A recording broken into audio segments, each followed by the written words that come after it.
Good morning. Only feel it's appropriate to be messy looking when I'm talking about this messy life that we live in. Good morning. It's beautiful to be alive. I never thought I'd say that. I wanted to be dead for so long that it feels good to say that and really mean it. And came across, I was looking up grief and sorrow. And I found that there are 100 verses on that. Gosh, if I only knew this 20 years ago, or was ready to even hear this 20 years ago, I don't know. Anyway, wouldn't I be where I am today if I didn't have 20 years of grief? To really embrace life, I don't know. So I don't feel robbed, and I don't feel mad, and I don't feel like disappointed. It is what it is. I'm alive today, very alive today, and that feels wonderful because I was dead for a long time. And death was that spirit that was just over my head of darkness. So here we go. Chapter 3, Ecclesiastics. I'm not saying it right. I'm going to spell it Ecclesiastes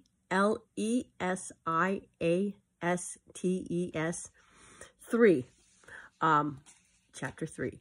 A time for everything. For everything there is a season, a time for every activity under heaven, a time to be born, a time to die, a time to plant, a time to harvest, a time to kill, a time to heal, a time to tear down, and a time to build up, a time to cry, and a time to laugh, a time to grieve, and a time to dance, a time to scatter stones, and a time to gather stones, a time to embrace, and a time to turn away, a time to search, a time to quit searching,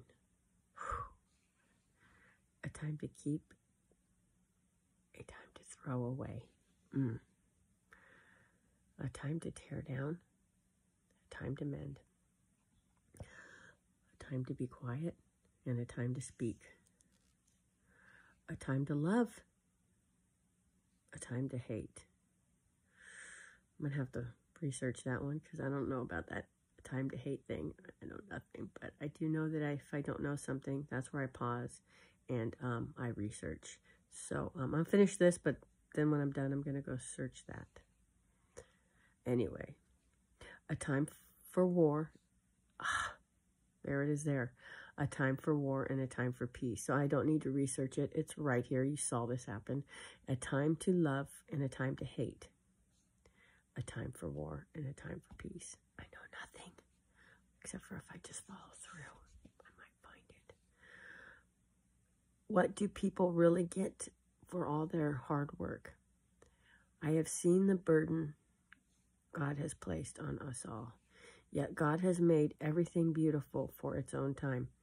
He has planted eternity in the human heart.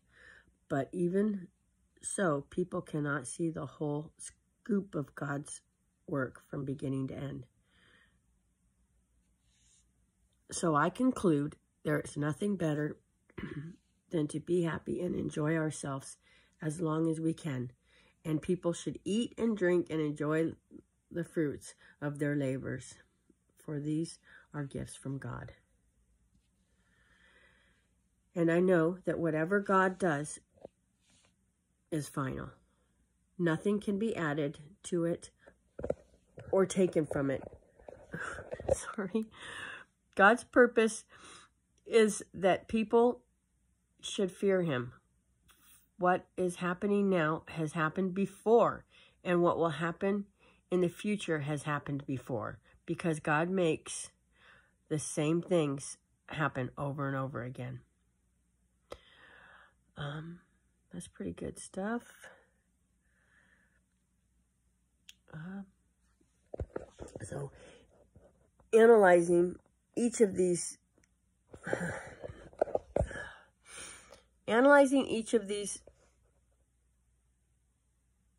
times would most likely we would most likely miss the teacher's point.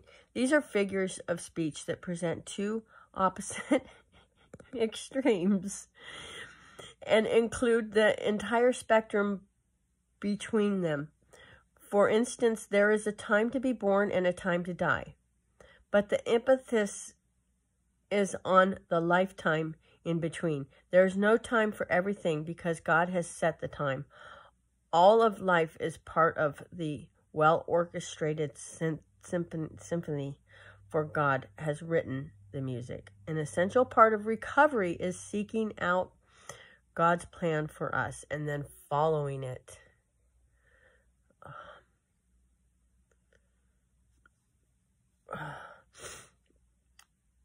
It's pretty good. Seeking God's plan and following it. That talks about